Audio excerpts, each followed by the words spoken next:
Luphinde kwakhona la kwisitha ukuthathelwa ingqalelo kobukhosi kweli loMzantsi Afrika, i-ATM iphakamisa inxalabo malunga nonganikwa ingqalelo kwekumkani yamaHlubi esithi oku kukhokhelela enganikweni ingqalelo, ungabikho kozinzo kwanokruthakruthwano kule ndlu yobukhosi besizwe samaHlubi. Ipalamente ke iphakamisa ukuba urhulumente angenelele ngokukhawuleza kule nyewe ukuze abuyisele isidima kubukhosi besizwe samaHlubi.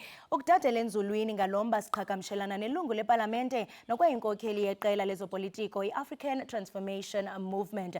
Masikubulise sikwamkele edosini, sikubulise apha e-SABC Lihaye. Sibambe ngazibini ngexesha lakho.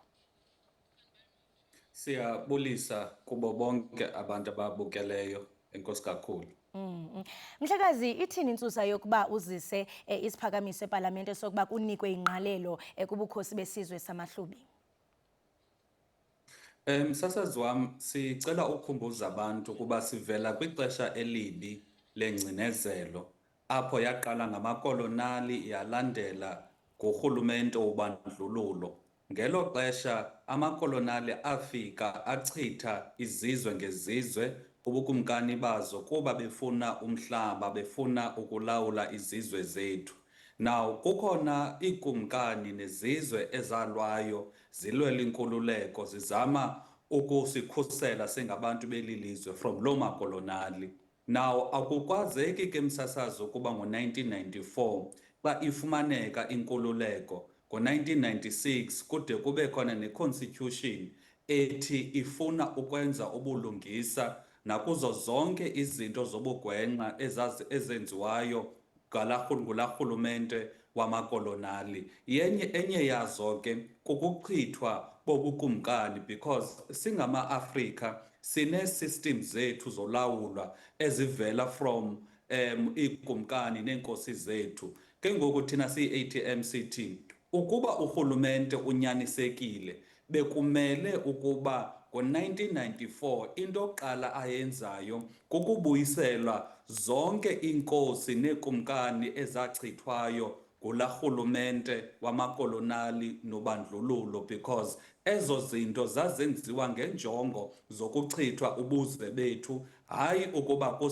kusiwe phambili. So kunyanzelekile ukuba kulungiswe zonke izinto ezamoshwayo ngamakolonali. Ukutheni ukholelwa ukuba ubukhosi bamaHlubi xa abukhathalelekanga nje nangona iinkosi zemveli zikhuselwa ngumgaqo siseko? Ndibuza nje, siyaqonda into yokubana kwasekwa kwamiselwa ikomishoni kantlapho nalapho yayijongene kakhulu nengxoba kaxaka ezombethe ubukhosi. Ingaba mhlambe iziphumo kule komishoni kantlapho malunga nobukhosi bamaHlubi zaphuma zisithini?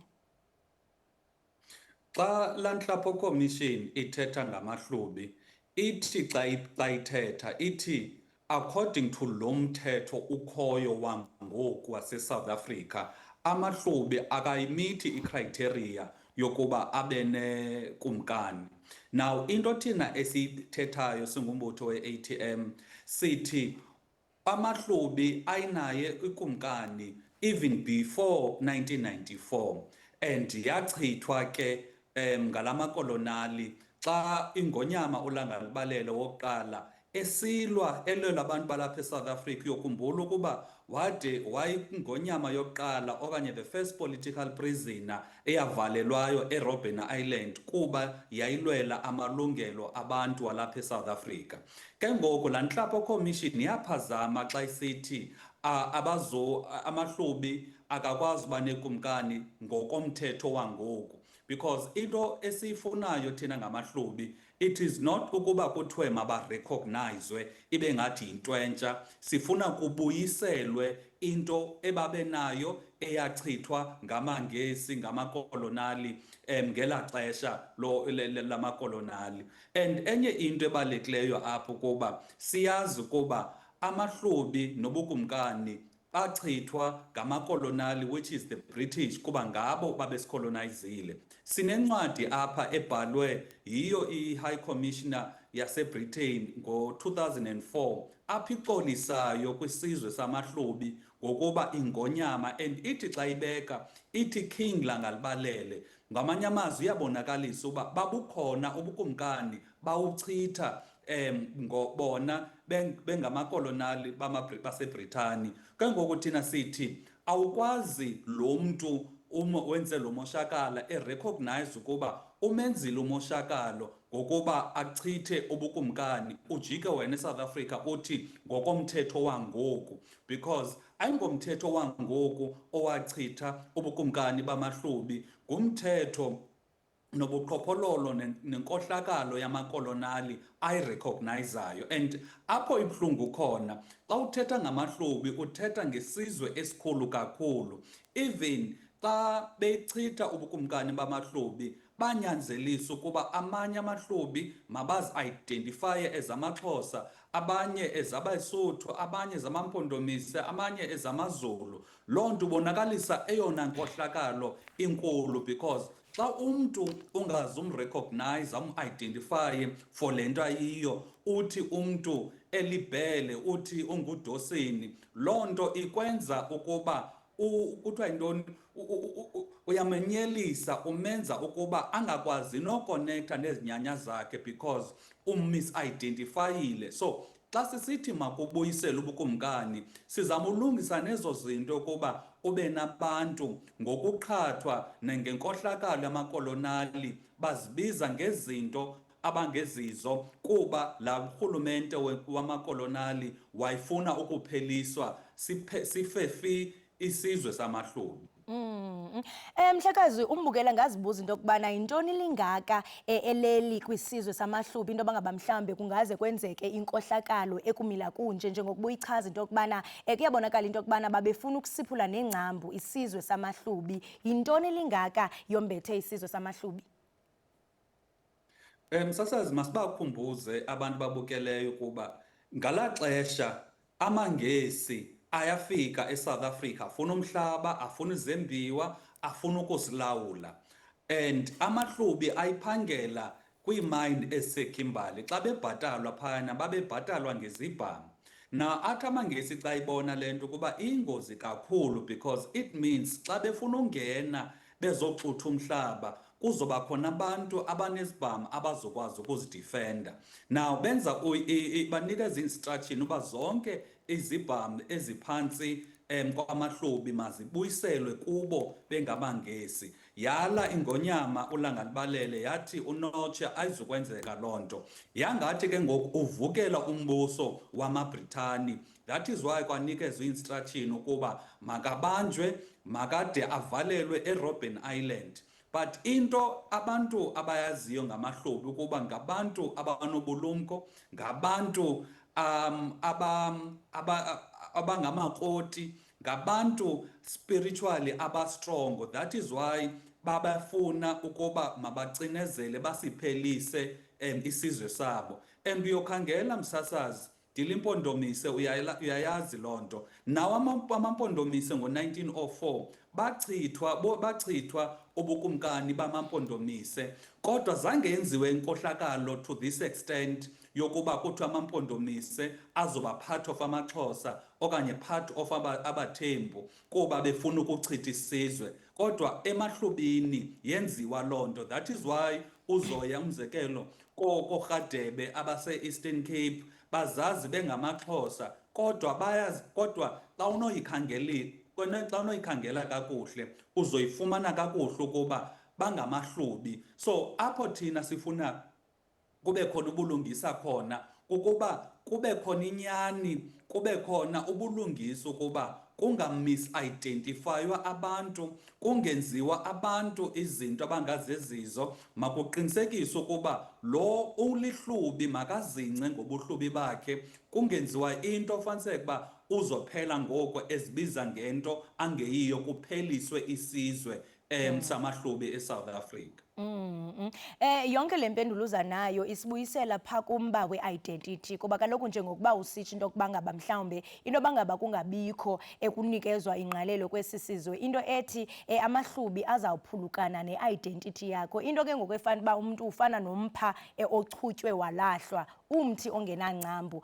Ingaba mhlekazi unganikwa ingqalelo komzi wamaHlubi, singathi mhlawumbe kuluchaphazela njani uphuhliso loluntu, ulawulo lwendlu yobukhosi kunye nobumbano ngaphakathi kwesi sizwe? Msasazi wam, ukubuya jonga apha eSouth Africa kukhona 11 or 12 official languages. Zii-languages ezisetyenziswayo ezirecognizewayo ngurhulumente. Now uthi xa ujonga isihlubi amahlubi banelanguage yabo esisihlubi and bayasithetha, but siyasiphela ngoku because asinakhuselo kurhulumente ngokuthi mhlambi kude kufundiswe nasezikolweni njengoba ezinye iilwimi zifundiswa esikolweni. And uthi xa ujonga uyazibuza ukuba urhulumente akakwazi uqinisekisa ukuba iinduna amakhosi amahlubi ayakwazi uba nonxibelelwane olusemagunyeni elukhuselwe ngurhulumente nengonyama ulanga libalele emtshezi uBhungane. Laa nto iyabonakalisa ukuba ingxaki enoba khona ulapho kunokwenzeka izinto whereby iinkosi ezi zamahlubi ibe ngathi azinayo ingonyama kodwa zibe zinayo. So laa nto xa uthetha ke ngoku ngobuzwe nobumbano, urhulumente ufane uyaqinisekisa ukuba yonke inkohlakalo eyenziwayo ngurhulumente wamakolonali nengcinezelo, number one, mayilungiswe. Xa kuthethwa ke ngoku ngexesha ledemokhrasi, makuqinisekiswe ukuba iikumkani zethu ziyakwazi ukukhuselwa ne-governance system yazo. Uyokhumbula msasazi, xa amakolonali efika apha eSouth Africa akafikanga singaphathwanga, bafike kuphethe ikumkani neenkosi and bekukhona ucwangco, bekukhona ukusebenzisana, bafika ke ngokubona badistroya yonke loo nto. So kunyanzelekile njengabantu abayaziyo ukuba irole yekumkani nenkosi ibaluleke kangakanani ezimpilweni zethu singabantu abamnyama, makubuyiswe kulungiswe yonke inkohlakalo eyenziwayo ngamakolonali. Mhlekazi, ngawaphi mhlawumbi amanyathelo angqengqwa angathi athabathwe ngurhulumente kunye nomongameli ukulungisa le nyewe ngokukhawuleza? Kuba njengoba usitsho into yokubana kudala niquqa nibuyelela nasezinkundleni sibona, kodwa ingathi akude kube khona ummiselo. Athini amanyathelo angqengqwa? Apha eParliament sifake i-draft resolution ezodibeyithwa nge-8 kaMeyi, ivotelwe nge-12 kaMeyi. And sifuna ukukhuthaza onke amangelengele amazawa ukuba asiseke xa sisenza laa nto because sithetha ngobuzwe babo. Phaa kulaa debate, kulaa resolution sithi into yokuqala, i-portfolio committee yaseParlamente mayizame ukhangela uba yintoni lena ingaka eyenzekayo eyenza ukuba urhulumente angakwazi ubuyisela ubukumkani emahlubini, ubukumkani babe nabo before sifike kuleli xesha ledemokhrasi. Number 2, sifuna i-executive, meaning umongameli welizwe abe nentetho kunye nabo abameli besizwe sabamahlubi ukuze kuqinisekiswe ukuba buyabuyiswa ubukumkani babo, because sifuna uemphasize le nto msasazi.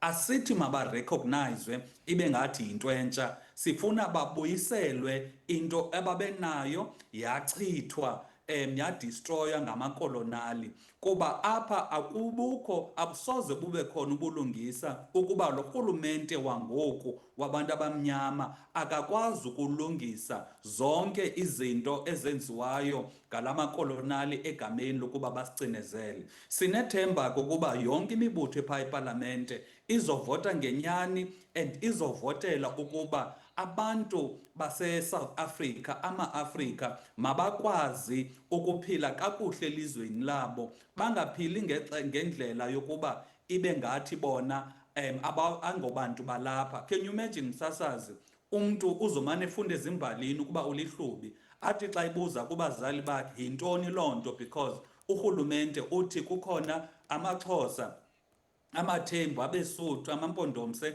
ibe ngathi iphelele apho. Sifuna abantwana bamahlubi bakhule bezazi ukuba bangobani, bavelaphi, yeyiphi ingonyama yabo, ukuze kube khona uxolo nocwangco elizweni lobawu bethu. Xa siyiqonqotha ndiyafuna uphendule umbukeli othi mhlawumbe ingaba kula maxesha angoku xa sijonga ubukhosi bungaba mhlawumbe buse-relevant na, ingakumbi xa sijonga ngendlela izinto eziqhubeka ngayo, into yokubana bonakala ngathi ilizwi lobukhosi libethwa ngoyaba apha eMzantsi Afrika. Kwaye siyafuna uqonda into yoba ngaba mhlawumbe ukuba ikomiti yasepalamente ejongene nezobukhosi bezemveli iphanzile ukuthatha la manyathelo othetha ngawo phambi kokuba kufike uDisemba ka-2026, zeziphi iintshukumo eniyakuthi nizithabathe? Sasazi ubukhosi eSouth Africa bubaluleke kakhulu because xa uthetha ngeculture, xa uthetha ngolwimi, xa uthetha ngendlela yokuziphatha, yinto leyo elungiswayo kuthiwa ntoni ebukhosini. Mandenze umzekelo, kwakukade kukhona ingxaki apha towards the end of the 90s yokuba kube khona laa ngxaki ye-HIV and AIDS. Uyokhumbula ukuba isilo samabandla kwaZulu senza laa nto kuthiwa yi-reed dance, yayivuselela ekuqinisekiseni ukuba abantwana abangamantombazana bayakwazi ukuziphatha kakuhle, bayakwazi ukuqinisekisa ukuba abazenzi ezinye izinto kungekafiki ixesha lobudala. Laa nto yabonakala ekuhambeni kwexesha ukuba yinto eyayinceda, yinto eyancedisayo ekupheliseni la high infection rate ye-HIV and AIDS. Now into esiyithethayo thina ukuba zininzi izinto ezenziwa ngamakhosi. Mandenze umzekelo, xa usiya ezilalini ngoku, ukuba kukhona into yoba kubiwe impahla okanye kugqekezwe okanye kubulawe umntu emakhaya, umntu wokuqala ofikayo phayana abe luncedo kwelo khaya iba yinkosi.